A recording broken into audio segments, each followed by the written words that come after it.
আমাকে মাননীয় প্রধান উপদেষ্টা ডেকেছিলেন শারীরিক খোঁজখবর নেওয়ার জন্য এবং সম্পর্কে জানার জন্য। তো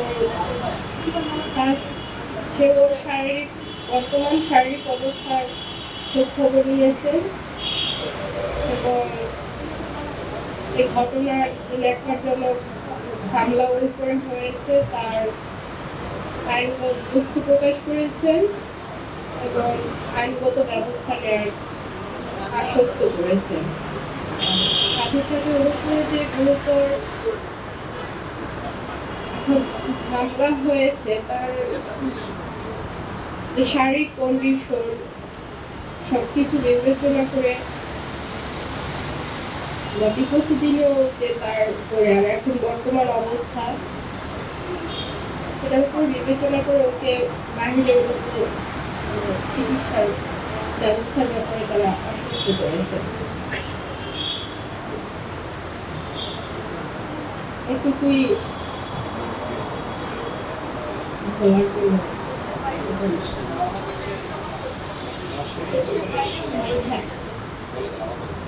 বিদেশি নেওয়ার পরে স্পেসিফিক ডেট বা নির্ধারণ করা হয়নি। আর বলছে যে শারীরিক এখনো তো ও স্টেবল হয়নি, মানে সে তার জন্য তো মিনিমাম একটা ওর যে শারীরিক কন্ডিশন এখনো গতকাল বিকেলে ওর আবার মানে গতকাল দুপুর পর্যন্ত মোটামুটি একটু ছিলেন।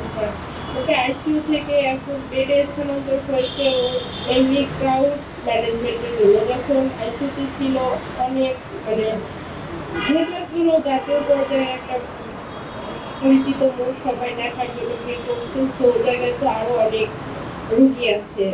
তো তাদের সেফটির ব্যাপারটা মাথায় রেখে ওকে কেবিনে করা হয়েছে ওই জায়গায় ট্রিটমেন্টের জন্য। ও কালকে দুপুর পর্যন্ত মোটামুটি ছিল, আর বিকেল থেকে ওর আবার লেডিংটা শুরু হয় ট্রাক থেকে। আর রাত 12টার পরে আবার বমি বমি মানে যেহেতু আপনারা তো জানেন যে যেহেতু ব্রেইনে হ্যামারেজ, তো ওই জায়গা থেকে আর আজকে দুপুরেও মানে আজকে সকাল থেকেই ওর একটু অস্বাভাবিক, মানে ও হয়তো আগে তাকাতো বা পরিচিত কাউকে দেখলেও কথা বলতে চাইতো, বাট কথা বলতে গেলেও হঠাৎ করে স্টপ হয়ে যাচ্ছে, কথা বলতে ওইভাবে কাটতেছে না। তো এই জিনিসগুলো বিবেচনা করে শারীরিক অবস্থা দেখে তারা উদ্যোগ নিবে। এখনো শারীরিক অবস্থা স্টেবল।